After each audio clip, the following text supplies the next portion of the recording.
অনেকেই আমাদের কাছে ফোন দিয়ে প্রশ্ন, বিসমিল্লাহ ছাড়া দুরূদ পড়া যাবে কিনা। অনেকেই আমাদের কাছে ফোন দিয়ে প্রশ্ন করেন, হুজুর দুরূদ শরীফের আগে বিসমিল্লাহ পড়তে হবে কিনা। মনে রাখবেন, বিসমিল্লাহ কিন্তু খুবই গুরুত্বপূর্ণ একটি আমল। প্রত্যেকটা কাজের শুরুতে বিসমিল্লাহ পড়লে ওই কাজে আল্লাহ তাআলা বরকত দিয়ে থাকেন। নবীজি সাল্লাল্লাহু আলাইহি সাল্লাম নিজে জানিয়ে দিয়েছেন, প্রতিটি কাজের শুরুতে তোমরা বিসমিল্লাহ পড়ো।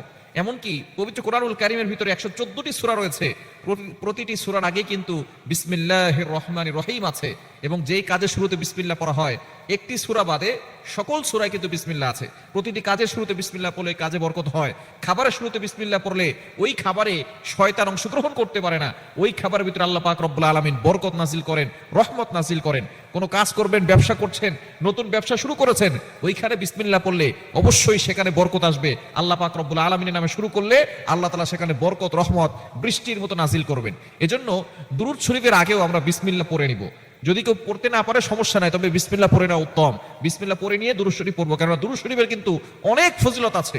এই দুরূদ শরীফের আমল যে ব্যক্তি করে, আল্লাহ পাক রব্বুল আলামিন তার অভাব দূর করে দেন, বিপদ দূর করে দেন, হতাশা দূর করে দেন। শুধু তাই নয়, যে ব্যক্তি নবীজির উপরে একবার দুরূদ পাঠ করে, আল্লাহ পাক রব্বুল আলামিন তার উপরে 10 বার রহমত নাজিল করেন। শুধু তাই নয়, আল্লাহ পাক রব্বুল আলামিন তার 10টি গুনাহ মাফ করে দেন, 10 গুণ মর্যাদা আল্লাহ পাক রব্বুল আলামিন বৃদ্ধি করে দেন। এজন্য দুরূদ শরীফের আমল বেশি বেশি করবেন। দুরূদ শরীফের চমৎকার একটি ঘটনা মনে পড়ে গেল, যেই ঘটনার দ্বারা বুঝতে পারবেন যে দুরূদ শরীফের কতটা ফজিলত রয়েছে।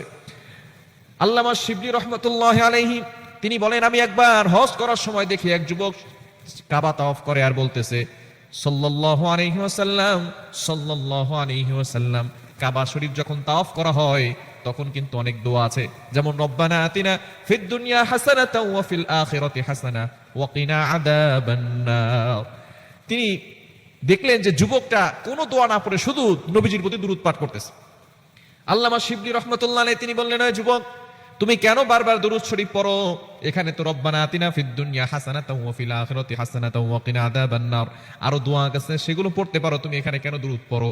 এবার যুবক বলা শুরু করলো, একদিন আমার সাথে একটা ঘটনা ঘটে গেছে, যে এই ঘটনার পর থেকে আমি দুরূদের আমল আর কখনো ছাড়ি না। এবার সে বলা শুরু করলো, কি ঘটনা বলো? এবার সেই যুবক বলতে লাগলো, আমি আর আমার বাবা মরুভূমির প্রান্তরে রাস্তা দিয়ে হেঁটে হেঁটে যাচ্ছিলাম কোনো একটা কাজের উদ্দেশ্যে। হঠাৎ করে আমার বাবা মরুভূমির মাঝখানে দুনিয়া থেকে বিদায় নিয়ে গেল। আমার বাবা মরে যাওয়ার সাথে সাথে চেহারা ভয়ঙ্কর রূপ ধারণ করতে লাগলো। আস্তে আস্তে কেমন যেন চেহারাটা কুকুরের মতো হতে লাগলো। আস্তে আস্তে সন্ধ্যাও হতে লাগলো। মরুভূমির মাঝখানে কোনো লোকজন নাই। বাবার চেহারা দেখে আমি যখন বেহুশ হয়ে পড়ে গেলাম, আমি রাতের বেলা স্বপ্নে দেখি নবীজি সাল্লাল্লাহু আলাইহি ওয়াসাল্লাম স্বপ্নে আমার বাবার কাছে এসেছেন। আসার পরে আমার বাবার চেহারা ভয়ঙ্কর রূপ ধারণ করেছে। নবীজি সাল্লাল্লাহু আলাইহি ওয়াসাল্লাম আমার বাবার চেহারার উপরে হাতটা কিভাবে বুলিয়ে দিলেন, সাথে সাথে আমার বাবার চেহারা নূরে নূরান্বিত হয়ে গেল। ফজরে যখন হয়ে গেল, সূর্য উদয় হলো, তখন সূর্যের তাপ আমার মুখে এসে লাগলো, আমার ঘুম ভেঙে গেল। কি স্বপ্ন দেখলাম? এবার বাবার চেহারা দিকে তাকিয়ে দেখি আমার বাবার চেহারা আর ভয়ঙ্কর রূপ নেই, আমার বাবার চেহারা খুব সুন্দর হয়ে গেছে। যুবক অবাক হয়ে গেল। কিছুক্ষণ পরে দেখি লোকজন হাঁটি হাঁটি পা পা করে দূর থেকে অনেক লোকজন জানাজা পড়তে আসছে। যুবক পেরেশান হয়ে গেল, কি দেখলাম? বাবার চেহারা প্রথমে কুকুরের মতো হয়ে গেল, আবার নূরে নূরান্বিত হলো। এখন আবার দেখি অনেক মানুষ জানাজা পড়তে আসছে। একজনকে জিজ্ঞেস করেছে, তোমরা জানাজা পড়তে কিভাবে আসলো? কেউ তো তোমাদেরকে খবর দেয় নাই। এক লোক বলতেছে যে গতকালকে গায়েবী ভাবে, অদৃশ্য ভাবে কেউ আমাদের দরজায় নক দিয়েছে, এরপরে অদৃশ্য ভাবে আমাদেরকে জানিয়েছে অমুক জায়গায় একটা জানাজা আছে, এই জানাজায় যে শরীক হবে সেই জান্নাতি হয়ে যাবে। এবার যুবক তার বাবার জানাজা পড়ালো, দাফন হলো।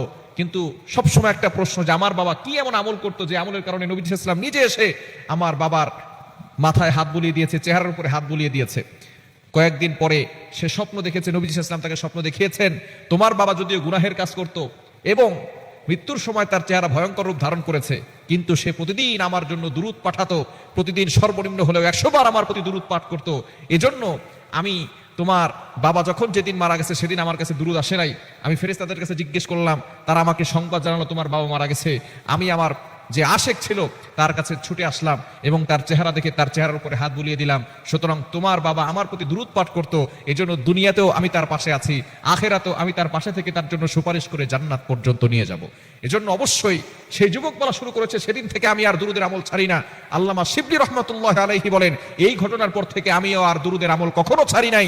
যত বেশি পেরেছি তত বেশি দুরূদের আমল করেছি। এজন্য দুরূদের আমল কখনো ছাড়বেন না। এই দুরূদের আমল আপনাকে বিপদ থেকে হেফাজত করবে, অভাব থেকে হেফাজত করবে, আপনার দুশ্চিন্তা দূর করে দিবে। আল্লাহ পাক রব্বুল আলামিন আপনার দোয়া কবুল করবেন। এজন্য সব সময় দুরূদের আমল করবেন এবং শুরুতে বিসমিল্লাহ পড়ে নেবেন।